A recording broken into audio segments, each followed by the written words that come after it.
Mga kababayan, ma'am sir, this is Jam, the Filipino channel. Ang inyong pong lingkod sa today is April 21, 2026 at tayo ngayon ay papunta dyan sa may Alabastro Street, Barangay 765 Santa Ana, Manila.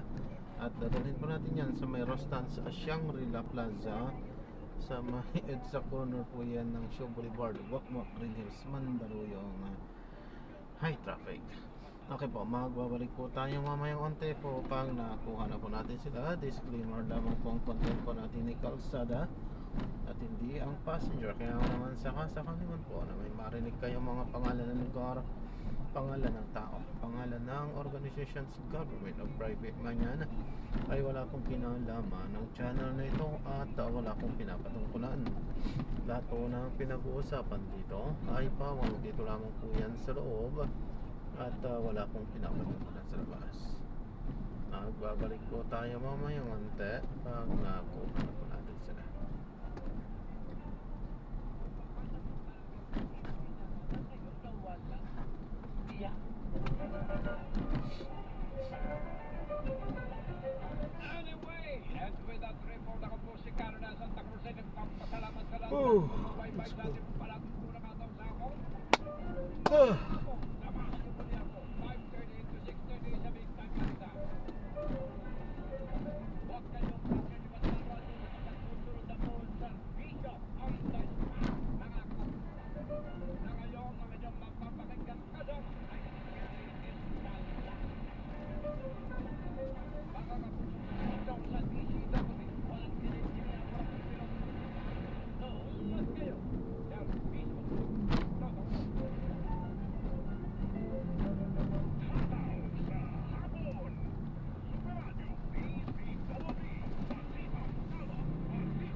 Yan ko lang po ng pre ng konti mo. Nabot kasi tayo. Sorry po.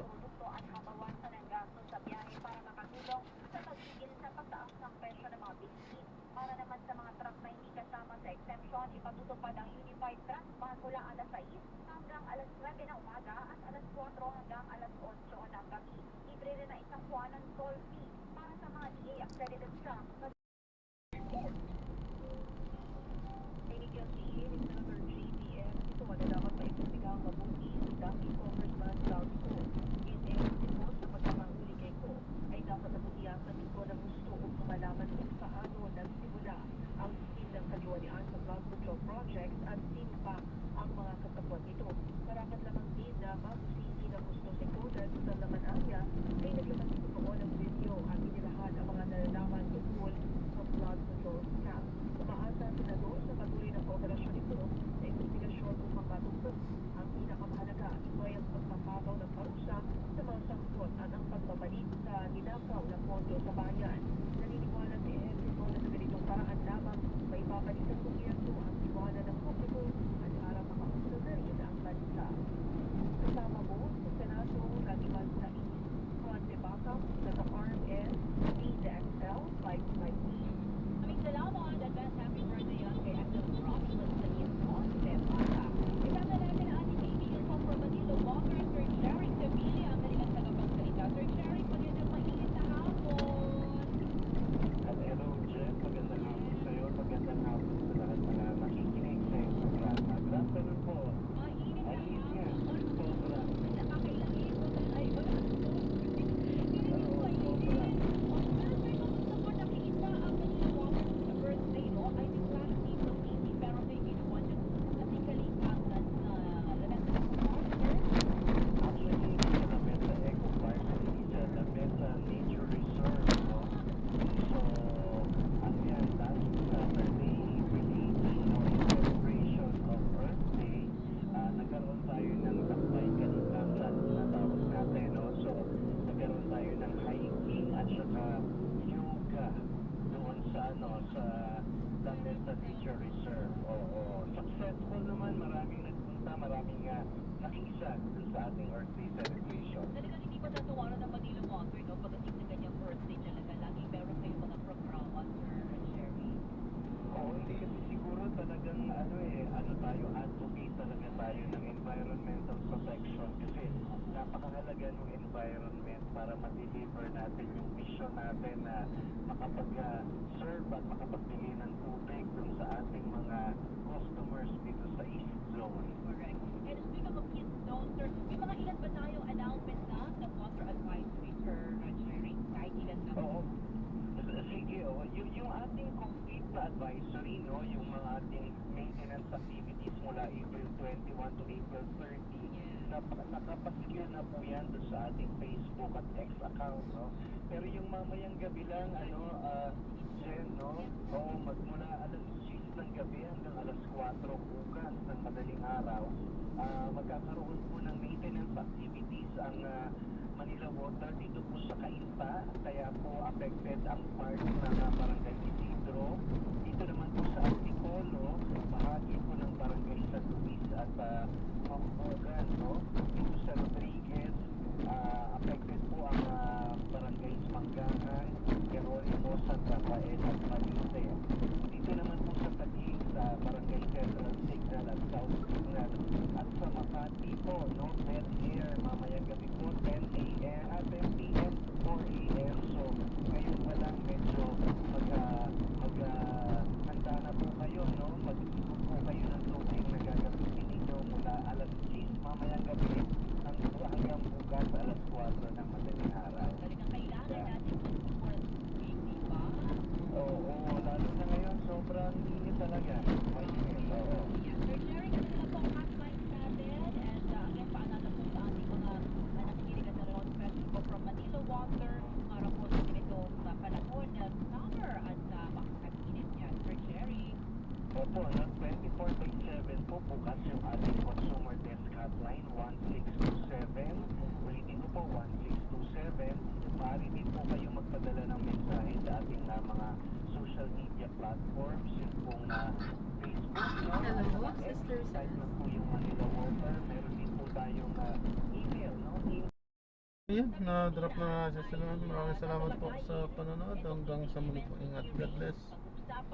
Paalam po muna kasamantala tayo gagawa ng ibang video sa ating susunod na misyon. Paalam po muna kasamantala. This is Jump, the Filipino channel ng inyo pong likod. Paalam po. Ayun, kansilado.